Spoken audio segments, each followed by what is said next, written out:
질문을 하나 하겠습니다. 오늘이 무슨 주일이죠? 감사합니다. 성령 강림 주일에 대해서 여러분 별로 기억을 못 하셨을 겁니다. 와서 보니까 주보에 나와 있죠. 그런 경우도 있고. 근데 헤르만 바빙크라는 신학자가 아주 유명한 말을 했습니다. 하나님이 하신 큰 일이 세 가지가 있는데, 첫째는 천지를 창조하신 일이다.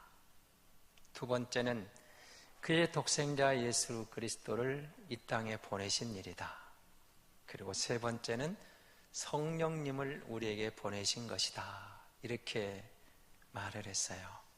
그러니까 천지 창조와 주님이 오신 그날과 성령이 오신 이 일은 하나님의 구속사에서 아주 중요한 사건들이라는 거죠. 근데 우리가 적어도 성탄절이 되면은 아마 한 달 전부터는 추리가 준비되고 카탄타가 준비되고 그리고 또 나름대로 주일학교 잔치가 준비되죠. 근데 우리는 성령 강림에 대해서는 그냥 때론 지나가기도 하고 뭐 알아도 그냥 그 주일 정도 예배드리는 이렇게 지나가고 있습니다. 그러나 놓치지 말아야 될 것은 성령이 오셨다는 것은 정말 큰 핵입니다. 우리가 교회사를 보더라도 구약시대 예수님 오시기 전이죠. 예수님이 오셨습니다. 신약이 열립니다. 예수님이 승천하셨습니다. 성령이 오십니다. 근데 성령이 오심으로 신약 교회가 출발하고 있다는데 주목하셔야 돼요. 성령 시대, 교회 시대, 성령과 교회는 뺄 수가 없는 겁니다. 물론 교회는 광야 교회도 있었고 성막 교회도 있었고 성전 시대의 교회도 있었고 포로 시대에는 여러분 저들이 모이는 해당에서의 모임도 교회였습니다. 그러나 성령이 오심으로 우리가 알고 있는 신약 교회가 시작됐다는 사실을 보셔야 돼요.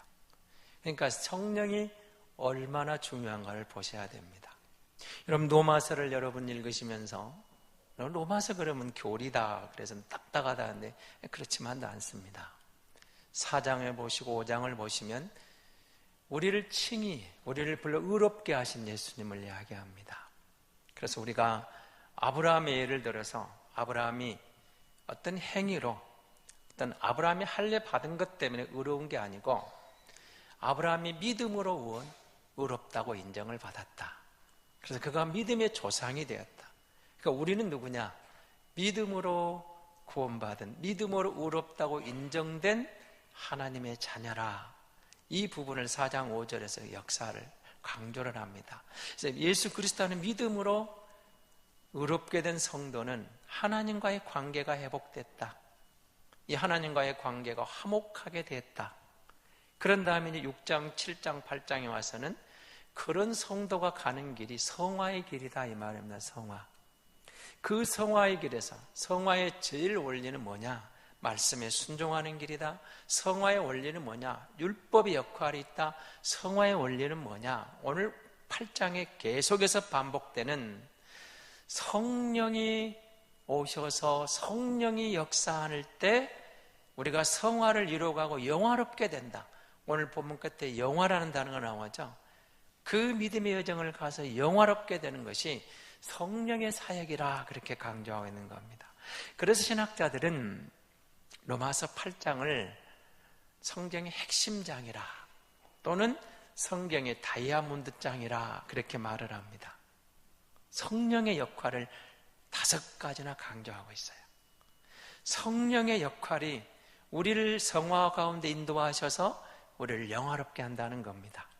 그런데 여러분 이 성령이 와셨다, 성령이 온다, 성령이 우리 가운데 있다, 성령이 내 안에 있다 이런 많은 말을 들었는데 우리는 성령을 받아라, 성령 충만하라, 성령 세례를 받아라 뭐 많은 다양한 말을 들으셨을 거예요. 근데 성령으로 말미암지 않고는 하나님을 아바 아버지라 부를 수가 없다. 성령으로 말미암지 않고는 우리가 예수를 제대로 알 수가 없다. 여러분 우리가 이 자리에 있다는 것은 그 성령의 조명하심을 따라 예수를 알고 예수를 믿어 하나님의 자녀가 된 성령이 우리 안에 거한 하나님의 자녀인 줄로 믿습니다. 성령 안에서 우리가 구원받은 줄로 믿습니다. 그럼 그 성령이 오셔서 뭘 하겠냐고 말이에요. 성령이. 요한복음은 성령을 우리는 보혜사라는 단어를 여러분 만날 겁니다. 오늘 본문도 보혜사라는 단어가 뒤에 이제 나옵니다. 요한복음 특별히 보혜사라는 단어가 나와요. 근데 이 보혜사라는 단어가 헬라어로 파라클레토스라는 단어를 쓰거든요. 사실은 이 말은 딱 우리말 한 가지로 이렇게 표현하기가 어려운 단어 중에 하나입니다.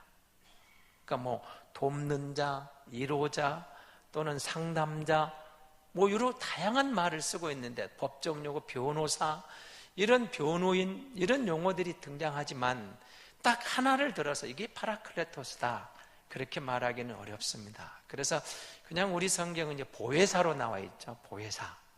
보혜사가 뭐예요? 여러분 보혜사를 기억할 때 돕는 사람, 돕는 자 그리 되어 있죠. 여러분 주님이 하신 말씀을 주목해 보셔야 돼요. 내가 아버지께로 돌아갈 때가 됐다. 제자들이 당황스러워하죠. 아니라는 겁니다. 우리 곁에 계속 계셔야죠. 그리고 이 나라를 회복해 주셔야죠. 아직까지 제자들은 그렇게 기억을 합니다. 그렇게 인지하고 있었어요. 그런데 주님이 말합니다. 아니다. 나는 가야 되고 내가 가는 것이 너에게 유익할 것이다. 내가 가면 또 다른 보혜사를 하나님께서 너희에게 보내줄 것이다. 무슨 말이에요? 예수님이 보혜사라는 거예요. 그런데 우리에게 또 다른 보혜사를 보내준다는 겁니다. 늘 설교하면서 강조한 것 중 하나입니다. 예수님이 계시면 항상 어떻습니까? 시간적인, 공간적인 제한을 받는 거예요. 무슨 말이에요? 예수님이 여기 계시면 다른 나라에, 다른 교회에는 예수님이 가실 수가 없잖아요. 그렇죠? 우리 가운데 오신 예수님 얼마나 좋아요. 우리는 너무 좋은데 다른 곳은 예수님을 모실 수가 없죠. 성령이 오십니다. 그런데 성령이 오셔서 또 다른 보혜사로 오셨는데 그가 우리 가운데 계세요. 그가 내 안에 계세요. 그리고 이제 그는 시간적으로 공간적으로 제한을 받지 않고 우주적으로 머무는 거예요. 그래서 어느 곳이나 모든 사람의 동시적으로 영으로 함께 하시는 겁니다. 그래서 성령이 오심으로 우리 가운데 성령이 조명하시는 것을 따라 진리가 드러나는 거죠. 그럼 성령이 오셔서 뭘 하냐 그 말이에요. 성령이 오셔서 여러 역할을 말합니다만은 오늘 로마서 8장에 등장하는 것은 여러분 앞부분에 보시면 죄와 사망의 법에서 우리를 구속했다 이런 표현이 나오죠. 다시 말하면 죄로부터 사망으로부터 성령이 우리를 해방시켜줬다 그 말입니다. 여러분 누구나 다 잘 알고 있는 개인의 종말을 부인할 사람 누구도 없어요. 여러분과 저도 반드시 개인의 종말이 옵니다. 죽습니다. 우리 흔한 말로 태어날 때는 순서가 있지만 죽을 때는 순서가 없다고 그러죠. 죽습니다. 여기 부인할 사람 아무도 없어요. 그런데 성령이 오셔서 우리를 죄로부터 자유케 하시고 새 생명을 주셔서 영원히 사는 길을 열어주셨다 그 말입니다. 어떻게 했을까요? 성령이 오심으로 죄가 무엇인가를 깨닫게 하는 거예요. 성령이 오셔서 의가 뭔가를 알게 해준 거예요. 아, 예수 그리스도의 의를 알게 하는 거예요. 주님이 저 십자가를 지신 이유를 알게 한 거예요. 저분이 그냥 피 흘린 게 아니고 내 죄를 위하여 나를 구원하기 위해서 그가 십자가를 졌구나.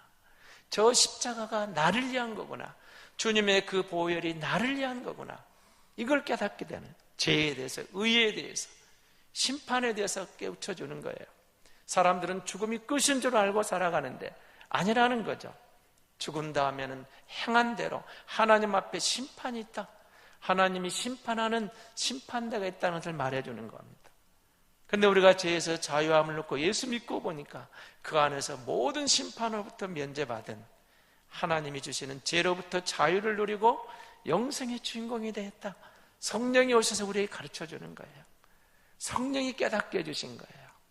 그래서 여러분 요한복음 2장에 보면 유명한 가나의 혼인잔치가 나오죠.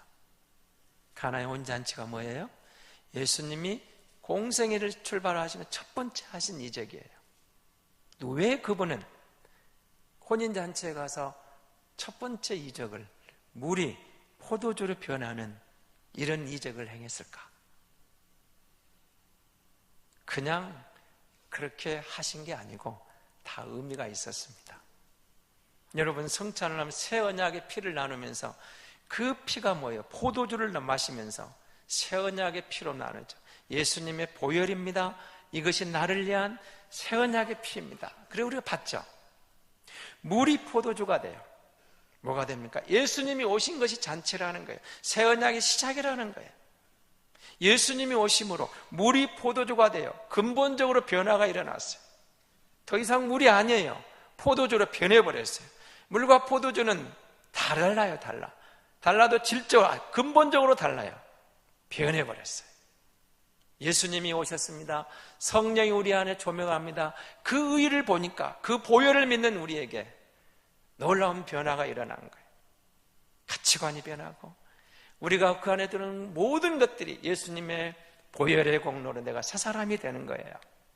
늘 강조합니다. 예수 믿는 사람, 그래 변해야 되는 거예요. 달라지는 거예요. 그대로 될 수가 없어요. 이전 그대로 산다면 그건 성령 받은 사람이 아니에요. 왜냐하면 우리의 본래의 본성은, 죄의 본성은 항상 성령을 거스리고 말씀을 거스리고 하나님을 대적하는 쪽으로 가게 되어 있는 본성이 있었는데, 성령이 오셔서 우리를 새롭게 하심으로 그 진리 가운데 내가 녹아나는 거예요. 내가 변했어요. 내가 달라졌어요. 이제는 하나님의 사람으로 성령의 법에, 육신의 법에 민감하게 반응하던 인생이 아니라 성령의 법에 움직이는 그런 사람으로 됐다는 거죠. 그래서 여러분, 예수 믿는다는 것은 변화가 된 거예요. 다른 사람을 보면서도. 여러분, 우리 사회에 요즘 일어나고 있는 무슨 미투라든지 아니면은 갑질에 대해서는 많은 이야기들이 분노를 하고 있습니다. 그리고 떠오르고 있죠. 그런데 여러분, 좀 잘못 이해하면 오해하실 수도 있는데 너무 거기에 대해서 우리가 막 죽일 놈 살릴 놈 할 필요는 없어요. 앞으로 그런 일이 되풀이 돼서는 안 되고 이 사회가 바로 가야 되지만 우리는 본질을 보셔야 돼요. 아, 죄인된 인간의 모습이 이렇구나. 그걸 볼 수 있는 눈이 있어야 돼요. 누구나 그럴 수 있다는 거예요. 누구나. 여러분, 저와 여러분이 예수 믿어서 그래도 많이 달라졌지만 여전히 우리도 어떻습니까? 팔이 안으로 굽잖아요. 그래 아는가요? 팔이 안으로 굽어요. 여러분, 죄송합니다. 목사가 이런 생각을 해서 정말 죄송하지만 저는 우리 대학 청년부 청년들이 지금 청년 실업이 얼마나 심각합니까? 어제 공무원 시험을 보고 교사 임용 시험이 다가오고 이런 것을 보면서 여러분, 제가 기도하면서 무슨 생각이 난 줄 압니까? 할 수만 있으면 도와주고 싶은데, 정말입니다. 내게 어떤 힘이 있다면, 내게 어떤 능력이 있다면 그 시험 합격하는데 도와주고 싶어요. 솔직한 심정이에요. 그런데 내가 만약 그런 자리에 있어서 우리 대학 청년들에게 그런 일터를 내가 특혜를 준다면 똑같은 사람이 되잖아요. 보세요. 그런 마음이 생겨요. 우리 청년들에게 직장을 구하는 일에 어떤 아픔에 도와주고 싶은 마음이 자연히 생기는 거예요. 그만한 능력이 힘이 없을 뿐이죠. 그만한 능력이 있다면 여러분 안 도와주고 싶습니까? 그 인간의 마음이에요. 워낙 우리가 정말 도에 지나치는 갑질이 나오니까 분노도 하고 의문을 품기도 하지만 사람은 누구나, 여러분, 내 자식 안 도와주고 싶습니까? 내가 아는 내 친척, 내 청년, 내 주변 사람, 내가 힘이 있어 도울 수 있는데 돕고 싶은 마음이 안 생기냐고요. 인간에게 누구나 다 그게 있어요. 있는 겁니다. 도와주고 싶어요. 길을 열어주고 싶어요. 힘이 되어주고 싶어요. 근데 여러분, 특혜를 줬을 때 이제 갑질이 나오죠. 권력을 남용했다는 말이 나오죠. 그래서 이제 여러분에게 민주화가 되고, 여러분 출발도 공정하고 경쟁도 공정하고 결과도 공정하고 좋은 사회입니다. 그런 사회가 돼야 됩니다. 그러나 기억하십시오. 사람에게는 사실은 그럴 만한 능력이 없습니다. 여러분, 시인하고 싶지 않지만 우리가 정말 100% 공유로운 인생으로 공유롭게 길을 간다, 가능할까요? 아닙니다. 누구나 어느 순간에는 팔이 안으로 굽습니다. 팔이 안으로 굽어요. 그게 인간인 것을 알아야 돼요. 그런데 성령이 오십니다. 성령이 우리 안에 오고 보니까 세상적인 그런 공평함이 아니라 주 안에 있는 공의를 보는 거예요. 하나님이 우리를 공평하게 대하신 걸 보면서 하나님이 차별하지 않는 것을 보는 거예요. 거기에 진정한 공의가 있어요. 퍼펙트한 공의, 차별이 없는 공의. 세상에는 그게 없지만 우리 주 안에 있더라는 거예요. 하나님께 그게 있더라는 거예요. 한 사람도 서운하지 않게, 한 사람도 억울하지 않게, 한 사람도 불평불만이 없게 모두가 공평하게 대접하시고 공평하게 판단하셔서 정확하게 실행할 수 있는 그분, 하나님 한 분 외에는 없어요. 성령이 오셔서 그걸 조명하신 겁니다. 성령이 오셔서 그를 우리에게 깨닫게 해주는 거예요. 우리가 새로워지는 거죠. 그래서 여러분, 성령이 오시니까 어떻게 됩니까? 우리 마음에 하늘의 평화가 임하는 거예요. 오늘 본문을 보세요. 어떻게 되어 있죠? 이와 같이 성령도 우리의 연약함을 도우신다 그랬어요.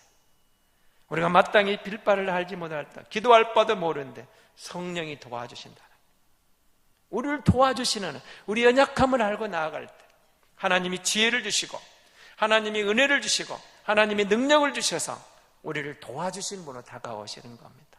우리 마음을 감찰하신 분으로 다가오는 거예요. 마음을 살피시는 거예요. 여러분, 우리가 이렇게 앉아있지만 옆 사람 마음을 읽을 수가 없잖아요. 옆 사람 마음 알아요? 여러분이 저를 보면 제 마음을 읽을 수 있어요? 제가 여기서 여러분 마음을 읽겠습니까? 사람의 마음을 우리는 몰라요. 그러나 성령이 우리 마음을 살피시는 거예요. 그 성령이 살피는 우리 마음은 정확해요. 정확하게 우리 마음을 읽어내시고 그리고 우리 마음을 도와주시는 거예요. 어디로? 예수께로. 진리로 인도해 가시는 거예요. 성령이 우리를 진리로 인도해. 오늘 30절에 뭐라고 되어 있습니까? 우리를 부르시고 우리를 의롭다 하시고 우리를 영화롭게 하시고. 무슨 말이에요? 예수 믿은 성도를 성령님이 결국은 인도하고 인도하셔서 마침내 영화로운 존재로 열매 맺게 하시더라, 그 말입니다. 그래서 여러분, 성령이 우리를 그렇게 인도해 가시는 거예요. 성령의 역할, 성령님이 여러분 오심으로 우리의 몸이 죄로부터 떠나게 하는 거예요. 죄의 행실을 멀리하게 하는 거예요. 죄를 죽이게 하는 거예요. 몸의 행실, 죄에 대해서. 여러분, 우리는 사실은 눈을 뜨고 눈으로 보고 귀로 듣는 모든 상황들이 시험과 유혹이 많아요. 많습니다. 시험이 있습니다. 유혹이 있습니다. 그런데 성령이 우리 마음을 타치할 때 시험을 이기게 하는 거예요. 그 유혹을 물리치게 하는 거예요. 내 의지가 아니에요. 내 능력이 아니에요. 성령이 우리 안에 우리를 도와주실 때 우리가 죄의 길로 가면 탄식하고 말씀을 따라 선한 길로 가면 성령이 우리 안에 기뻐하시는 거예요. 그리고 우리를 도와주는 거예요. 선한 길로, 바른 길로 가라고. 곤모술수에 능한 사람이 아니라 그 말이에요. 성령의 인도하심을 따라 바른 길을 가게 한다는 거예요. 우리 연약함을 도와주신다는 거예요. 우리를 위해 간구하시는 거예요. 우리 약함을 아세요. 세상 사람들은 약한 사람을 짓밟으려고 그래요. 힘이 없으면 무시하려고 그래요. 그러나 성령은 그런 분이 아니에요. 우리를 도와줘요. 약함을 아시고 우리를 도와주시고 우리를 바르게 인도해 가시는 성령님이라 그 말입니다. 그가 오셨다는 거죠. 성령이 오셨어요.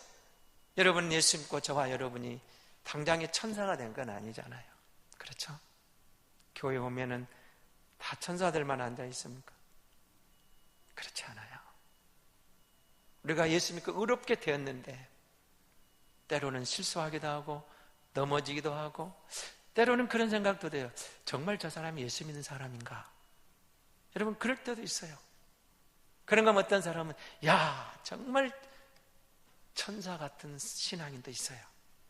아, 그 사람은 정말 천사구나. 정말 진짜 예수쟁이구나. 그런 사람도 있고. 근데 여러분, 오늘 성경이 뭐라고 해요? 불러내고 의롭다 하고, 의롭다 하신 우리를 어떻게 하는 거예요? 영화롭게 하도록 넘어지만 하나님 인도하셔서 결국은 구원의 완성을 이루어서 영화롭게 되게 하시는 것이 성령이라고 말해요. 성령. 그러니까 우리가 여러분 성령 충만을 사모하는 거예요. 여러분, 무슨 성령이 오셨다, 성령이 오신다, 성령이 오시면 무슨 막 은사도, 물론 은사도 중요합니다. 성령이 오셨다고 방언한다고, 방언을 못하면 성령 못 받는 그런 게 아니고, 방언도 좋아요. 어떤 은사도 좋아요. 더 중요한 것은 성령이 내 안에 오니까 내가 새 사람으로 변하는 거예요. 내가 달라졌어요. 물이 포도주가 되었듯이 성령이 내 안에 오니까, 여러분, 내가 이전 사람이 아니에요. 내가 달라졌어요. 이전에는 죄에 민감해 죄를 지으면서도 그게 죄인지도 모르고 그 당연한 줄 알았는데, 성령이 오고 보니까 죄에 대해서 미워하게 돼요. 성령이 오고 보니까 여러분, 그리스도로 말미암아 구원한 그 은혜에 감사하면서 은혜의 걸음이 한 걸음 한 걸음 주님께로 다가가는 거예요. 주님의 은혜가 아니면 안 됩니다. 그 은혜를 내가 입었습니다.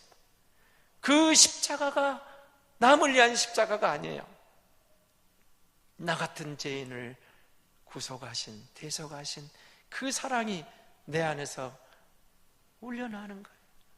그 은혜에 감사해서 달라지는 거예요. 여러분 보세요. 그 제자들이 예수님이 부활 승천하는 과정까지도 저들은 쳐다만 보고 예수님의 의도를 잘 몰랐어요. 100% 이해를 못해요. 근데 여러분, 성령이 오고 보니까 어떻게 됩니까?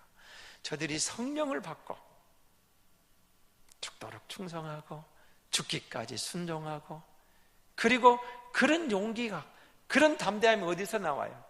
성령이 오니까, 성령을 받고 보니까 새 사람이 된 모습을 보여주잖아요. 사랑하는 성도 여러분, 그렇습니다. 보혜사 성령이 오셨습니다.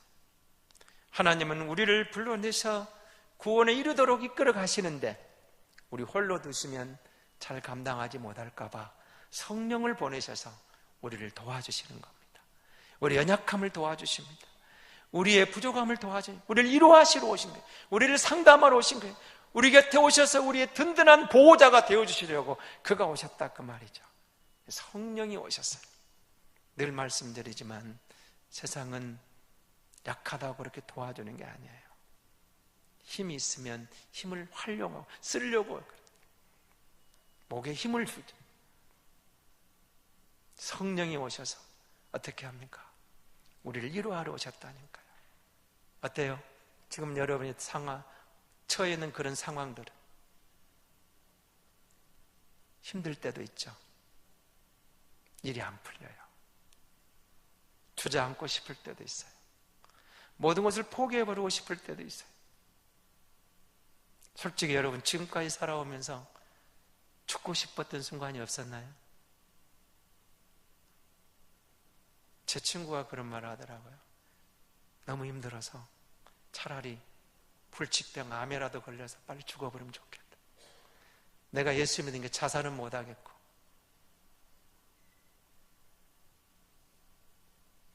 믿음 좋은 친구인데 그런 말을 해. 내가 자살은 못하겠고 차라리 암이라도 걸려 죽어버렸으면 좋겠다. 그런 고백을 하더라고요. 살다 보면 그런 순간도 있어요. 근데 보혜사가 오셨어요. 누구라고요? 위로자예요. 우리를 돕는 분이에요. 우리를 상담해줘요. 내가 혼자인 것 같은데, 아무도 나를 몰라주는 것 같은데, 아무도 이 답답한 심정을 이해를 못 해주는데, 그가 오셔서 내 곁에 계세요. 내 안에 계세요. 나를 지켜보고 계세요. 내가 너를 안다. 내가 너를 위로한다. 내가 너 위로자다. 내가 너를 상담자다. 내가 너를 이해한다. 내가 너를 도와주마. 내가 너를 붙잡아주마. 보혜사가 오셨다니까요. 성령이 오셔서 다른 곳에 있는 게 아니라 우리 가운데 계시고, 성령이 계셔서 다른 곳에 계신 게 아니라 내 안에 오셔서 내가 너를 도와주마. 내가 너를 지켜주마. 내가 너와 함께하마. 사람들은 자기 권력을 휘둘지 마도 내가 너와 함께하마 합력하여 선을 이루마. 그렇게 우리에게 다가오시는 거예요. 그가 보혜사예요. 그가 성령님이에요. 그가 내 안에 계세요. 사랑하는 성도 여러분, 우리가 예수 믿는 성도라는 것은 이런 든든한 믿음직스러운 보혜사가 내 안에 계시다는 뜻이에요. 그러니까 여러분, 세상에 백 없다고 너무 힘들어하지 마세요. 문재인 대통령 빽이면 됩니까? 아니면 무슨 추미애 대표 빽이면 됩니까? 그런 거 필요 없어요. 잠시 그것이 좋을 것 같지만 우리에겐 영원한 힘, 영원한 위로자, 영원한 보혜사, 영원한 돕는 자, 영원한 우리를 도와주게 오신 성령님이 우리 안에 계신다고 했잖아요. 그래서 성도는 그 힘으로 사는 거예요. 그 은혜로 사는 거예요. 그 은혜로. 성령이 오셨어요. 다른 데 있지 않아요. 우리 가운데 계세요. 내 안에 계세요. 여러분 힘들 때, 혼자라고 생각할 때 내 안에 계신 성령님을 한번 불러보십시오. 진정한 하늘의 위로와 평안을 주실 줄로 믿습니다. 진정한 평강을 주실 줄로 믿습니다. 늘 말씀드리고 강조하지만 우리가 세상에 누리는 것들은 다 한순간이에요. 한순간. 그 어떤 기쁨도, 어떤 행복도, 어떤 좋은 순간도 세옹지마예요. 세옹지마. 오늘의 기쁨 내일의 아픔이 될 수 있고 오늘의 어려움이 내일의 기쁨이 될 수도 있어요. 그러나 성령이 주시는 평안을 너희에게 끼치노니 곧 나의 평안을 너희에게 주노라. 내가 너희에게 주는 것은 세상이 주는 것 같지 아니하노라. 세상이 주는 건 질이 달라요. 급이 달라요. 영원한 평화, 다함이 없는 평화, 생수의 강이 흘러나리라. 흘러나고 누리고 또 누려도 끝이 없는 평화. 시작은 이렇고 끝은 나는 그런 평화, 끝까지 영원한 평화, 영원한 평강. 하나님이 약속한 그 샬롬이 성령이 오셔서 주는 평화거든요. 우리가 예수 믿을 때 이 평화, 이 평강을 누리면서 결국은 영화롭게 되어 영광의 나라에서 주님을 배우게 될 줄로 믿습니다.